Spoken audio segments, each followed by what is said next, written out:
on this trip because we had to try out for it. And so I went to go try out for it, and I went through the whole process, and it was exhausting, but it was fun. And so a couple days later, I get a phone call. I was waiting for a call to see if I was going to be able to go on the team. And I got a phone call saying that they decided to make it only open to the official SAGU basketball teams, which I'm not on the basketball team. I just play for fun. So that was a bummer because that meant that I wasn't going to get to go.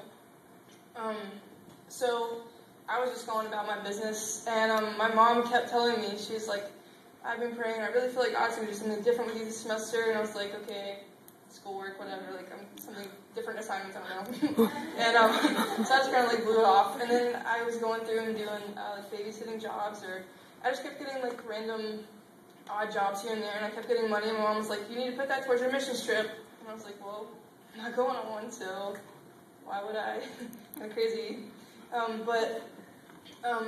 After she told me to put it towards my mission trip, and I told her no, not even 5 seconds later, I get a phone call from the trip leader, and she was like, well, some of the girls dropped out, and we really want you to be on the team, so if you can, we want you to go. And so I told her to talk to my parents, and my parents were like, I don't know if we could do this right now, so I was like, okay. So I called her back and I was like, yeah, I'll go. And I was like, I really wanted to. And so I was just going to work for it really hard. So I went in my room, and I was like, okay, what all can I sell without getting in trouble? I don't know, I was looking for everything. And now, and then, God's opening doors for me everywhere because my trip leader was actually interviewing for a job, and it's a nanny job, and she didn't want it. I was like, so whatever. So she gave them my number. She was like, is that okay? And I said, sure. And so I got the job immediately, and it's it's a perfect job. I get to choose my days and hours, and so it just works out perfectly because I have a tough schedule to work with. And so that's how I got to go on the trip, and it's amazing, and I can't wait. So we're gonna be the first team ever to be allowed in this country. I can't tell you the country's name because it's a closed country and it's illegal to go there to evangelize. So we're doing strictly basketball camps in the schools after school, and we're playing against some national teams. We'll get to play basketball with the royal family. I don't know about the guys, but us girls will get to play the queen and her, I don't know what they're called, princess, I don't know. And so we're basically just building relationships for the missionary that's going. It costs $500 a day to be in this country, and we're going for 2.5, 3 weeks, but the government asked us to be there. So we're official guests of the government, so we go for free. And it's definitely God thing because SAGU has been praying for years for this country, and all of a sudden a door just opened, and we're taking it. So we're helping buy care packages for Southeast Asia, the country that we're going to, because they don't have basketball over there. They have, our missionary actually started the very first basketball program, and he's a celebrity, which is crazy, right? Because it's like March Madness, so we see basketball every day. And so we help buy care packages. We didn't think we were going to have the money for it, but God provided. We had random donations for these special care packages that had scoreboards and big goals and a new floor for the gym, basically an entire gym, and we had 2 of them, and we got God provided for those. And so I'm just really excited. This is going to be something new and something challenging for me because we're not allowed to talk about God. I mean, they know that we're Christians, but we can't convert anyone. But we will have the opportunity to go to an underground church.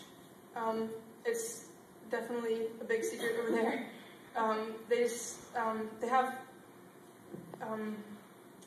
They have church services down there every week, and the government has no clue. But we will have the opportunity to go visit. And our missionary, he has a childhood best friend, and we met with him. He came all the way from Southeast Asia just to visit us. And he told us that his best friend of however many years was thrown in prison over there for 4 months. He was supposed to be there for 3 years, but they let him out at 4 months because he showed a Jesus film in it's like a town square down there. And so that's how against it they are. And so we're just praying that God will release those strongholds And so for the first time, I'll be challenged to show God as like a silent witness, and it's definitely going to be different for me. And so I have a scripture. It's from 1 Corinthians 2, and it's 1 through 16. And it says, "And I, when I came to you, brothers, did not come proclaiming to you the testimony of God with lofty speech or wisdom. For I decided to know nothing among you except Jesus Christ and him crucified. And I was with you in weakness and in fear and much trembling. And my speech and my message were not in plausible words of wisdom, but in demonstration of spirit and of power, that your faith might not rest in the wisdom of men, but on the power of God." So this scripture challenged me personally because I just realized I'm a silent witness every day, whether I realize it or not. And I didn't realize it before. And so now going on this trip, it makes me think that, this is how I am every day. So I have to show them God's love through my actions, not my words. And so we just have to be mindful of, what we're doing. And so, I just want to challenge you guys, whether you're going on a mission trip or not, you're a silent witness in your schools and wherever you go, because your home is your mission field. And so I just challenge you to be silent witnesses and be more mindful of that and how you act, how you show your love towards others, and just to be a light in the darkness. And so we're still raising half of our missions funds, and so I would just greatly appreciate prayers for that and for our team and for safe travels. And so, yeah. Pastor Matt wants to come back up here.